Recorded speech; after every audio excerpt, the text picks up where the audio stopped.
Hello and welcome, brothers. I give you the Betrayal at Calth box set. This is what all of the models should sort of look like once you finish them. I took the time, don't know where I found the time playing Fallout and all the rest of it, but I took the time to make all of them just to give you a kind of final review, as it were, of the box set, because the first video of this was the unboxing. So if you don't already know, Games Workshop are now producing Horus Heresy models. This is their first box set. I'm sure they're going to be releasing a plastic Sicarian next year and the Contemptor separately, probably with different weapon options, because it's a really easy sprue at the moment that they've made. I'll probably even release these tactical Marines separately, but either way, this is what we've got. The box set from GW will set you back £95, but if you buy it from other online retailers, I think you can pick it up for 80. It comes with the game, with a separate game where you've got tiles and things like that, and you have to learn a whole new game, as it were. What I would have liked to have seen them do is just release these models in a box set and call it the Horus Heresy, because many people that already game in 40k have heard of, at some point, Horus Heresy, and they've heard of 30k. They've heard of this time before, so they kind of know what it's about in a way. And I would have said the majority of people that will get into 30k have already played 40k before. So on that basis, there's not really a need to create a new gaming system and things. Games Workshop are always on about how they're a hobby company and all this lot, but yet at the moment it seems like they're pushing their games. They've got Assassin's game, they've got this game, they're going to be bringing back Epic, they're going to be bringing back all their, quite a few of their specialist games. So it seems odd that they say they're a hobby game, but actually, game rules and model rules do drive. I'd say they drive most of the sales. If you see a really nice Eldar model, for instance, on Forge World, and you don't know what the rules are, you're less likely to buy it than if you do know what the rules are and you can incorporate that into your army and things like that. Because, let's face it, there are plenty of other models and model making companies out there that produce wonderful, excellent collector's pieces, often pre-painted and pre-assembled and all the rest of it. Anyway, I'm going off on a tangent. Let's just talk about this. So you can probably pick this box set up for about £80 if you shop around.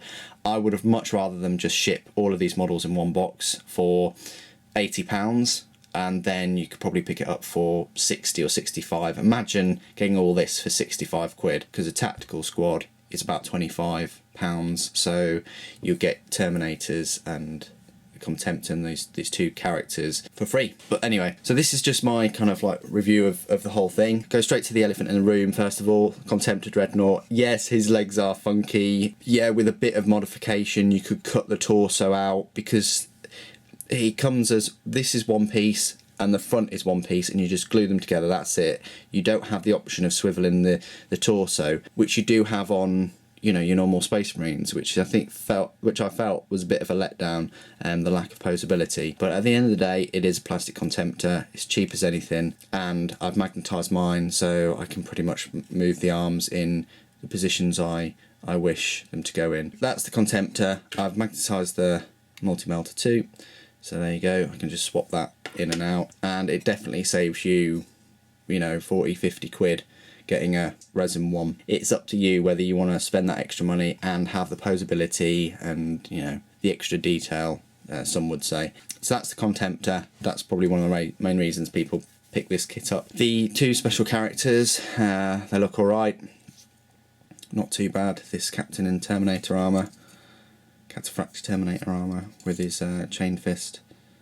A lot of detail for a plastic miniature, very nice.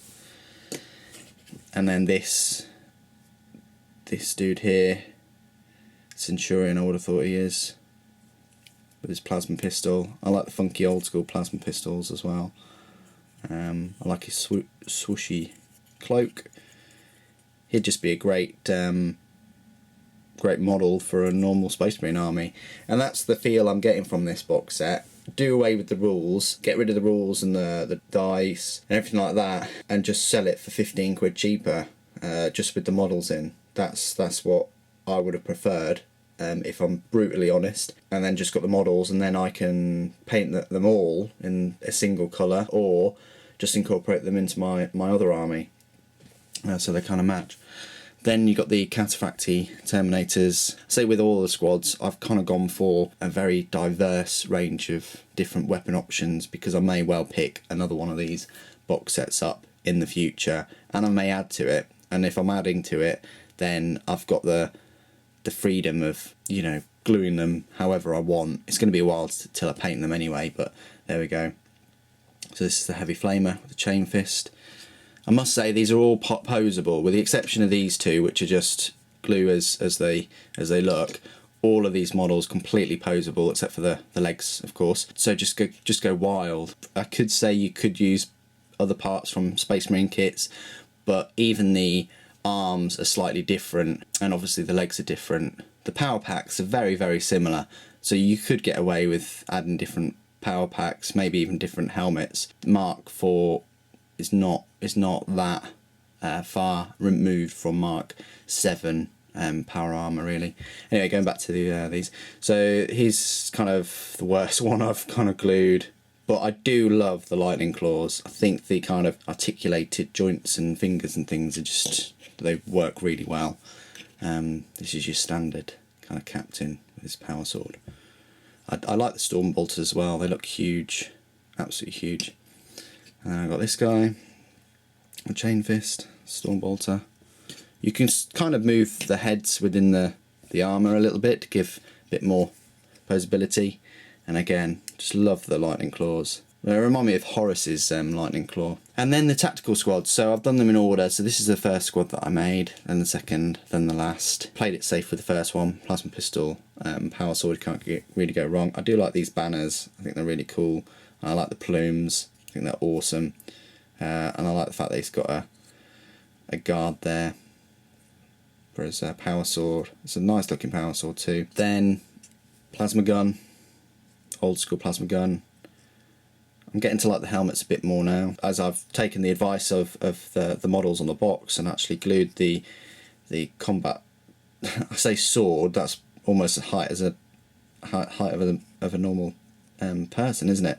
But it's one beefy combat sword, I tell you. And I don't know how it doesn't, you know, cut into their power armor, but it is power armor at the end of the day, so I'm sure they can live with a few scratches on their heel. And then missile launcher. Some people really hate these for some reason. Some people think they're stupid and they look really old school and not work and all the rest of it. I kind of get the point, because the top would be quite heavy, but I like the fact that it's just a massive cartridge that you load into this missile launcher. I don't know.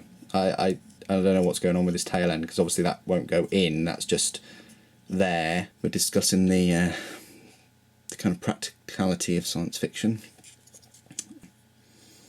Yeah, they're nice models. They really are. The backpacks are old school, but bolt guns quite nice. I've gone for quite a safe squad there for the first one. Second one, I've gone for lightning claws, which I couldn't really use the Cataphracti ones because they have a different top kind of part to them, but the lightning claw looks pretty cool. He's in a decent pose. Gone for a flamer again. Some people are on the fence about the old school flamers. They a bit like Marmite. And heavy bolter. I think that heavy bolter looks awesome. I've got his sword on the back. I do like those heavy bolters. And then the combi weapons are a bit different. I've got a combi flamer. I don't really care about the legality of this squad makeup, but at the end of the day I could just use him. Say he's got a bolt gun instead, but I just wanted the flexibility of using a combi weapon. And then the last squad, got an okay pose, I suppose. I kind of assume. The annoying thing is the pistols, they only really have one arm available, so you've either got, you know, pointing down, aiming half down, or aiming up. So you haven't really got that much flexibility if you want to have a pistol on your sergeant or whatever they're called. Then we've got the melter gun, different melter gun. It looks a bit like a Volkite in a way, but that's definitely a melter gun. And then another missile launcher. it is slightly annoying because of the hole there. You can see that's supposed to like glue into the backpack there, but I've just left it out for this model. I don't really think it detracts it too much. You're looking at his pose and his missile launcher rather than what's going on in the back there, but it means that you're quite limited in your poses if you want to be quite strict and glue it, you know, the proper way. Another combi weapon here, combi melter. I do like the new combi weapons. I say new, old. And just a nice little aiming Space Marine there as well. Where I can, I put grenades on and a combat knife, just because I do like the way that they're putting the combat knives on the power packs. Do not adjust your sets. This is perfectly normal. Apologies that I didn't that I've had to edit this and put this into the Betrayal at Calth box set, but I didn't want to leave it out. When that is the amount of bits that you get after you've glued all the models together, you get a sizable amount here. Look, I'll just show you some of them. Obviously it depends on what weapons and things you kit them out with. It's important to know that you do get quite a few arms left, quite a few carapaces, and quite a few heads as well, either helmeted or you get some baldies. You get quite a few. So if you do have some legs lying around, or go on eBay, buy 10 sets of legs or something like that, you can make a few more Space Marines with your parts. You definitely get a lot of these combat blades which could be used.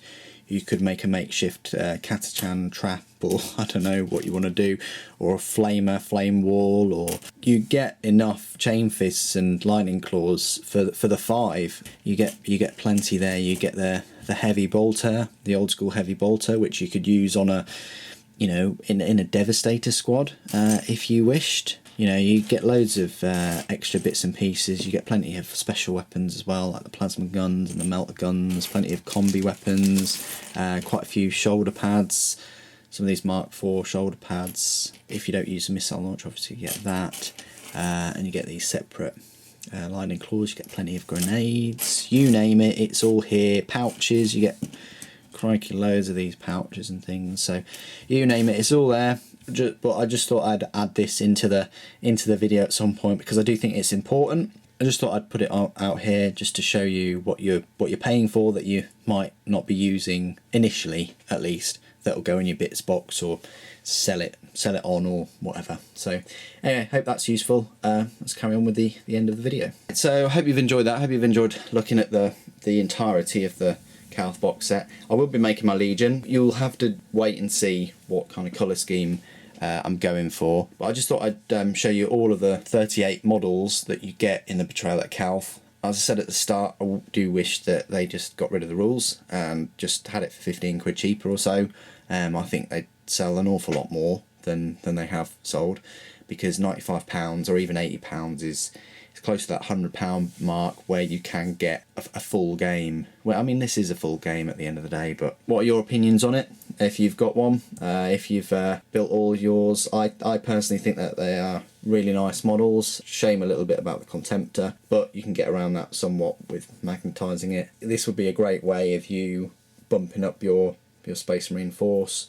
If you've already got some Horus Heresy models, they'd fit in very well, in my opinion. Anyway, thanks ever so much for joining me today. Thank you for watching. The Emperor Protects.